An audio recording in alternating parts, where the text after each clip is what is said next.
ٹھیک ہے ہم حضور کی شفاعت پر یقین رکھتے ہیں، ہم حضور کی شفاعت پر ایمان رکھتے ہیں، لیکن حضور کی شفاعت کا سہارا لے کر ہمیں اتنا گناہوں پر دلیل بھی تو نہیں ہو جانا چاہیے کہ حضور اگر شفاعت کریں گے اور حضور میں نے مثال دی ہے کہ بیٹا نافرمان ہو جیل کے اندر چلا جائے، باپ چھڑوا کے لے آتا ہے، لیکن اب بیٹے کو بھی شرم کرنی چاہیے کہ دوسرے دن پھر قتل کر دے جی میرا باپ مجھے چھڑوا لے گا، میرا باپ مجھے معاف کروا لے گا۔ تو یہ بات ذہن کے اندر رکھیں، اور یہ بات ہماری غلط فہمی ہے کہ ہم کہتے ہیں یہ ہم حضور کی امت کی، اگر حضور نے کہہ دیا کہ یہ میرے نہیں ہے کیا ہوگا؟ ہم تو کہتے ہیں کہ ہم حضور کے ہیں، اور اگر حضور ہی کہتے ہیں کہ یہ میرے نہیں ہے کیونکہ میرے طریقے پر نہیں، تو پھر اس کے بعد کیا حال ہے؟ اور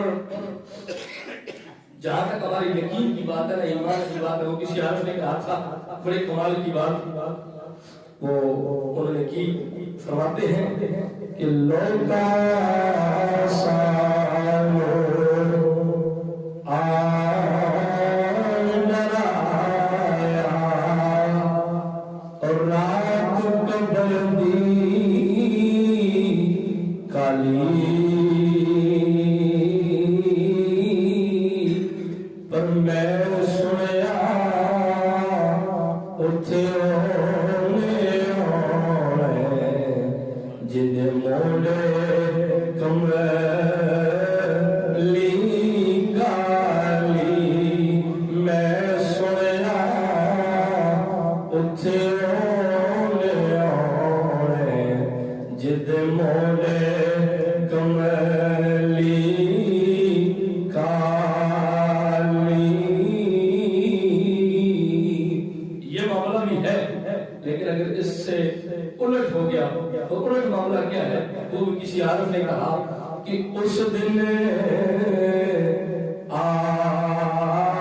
آکڑتے مغروری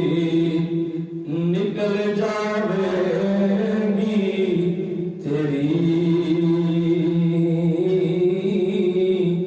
جس دن آکھیا سرور عالم تیری امت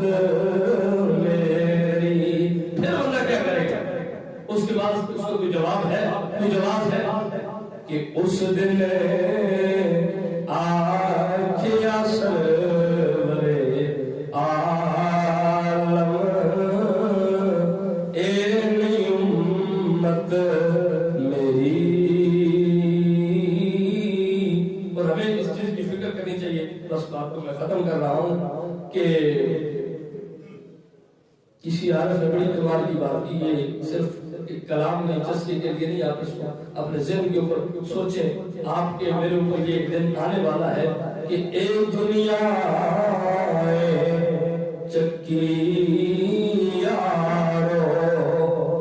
تے اسیاں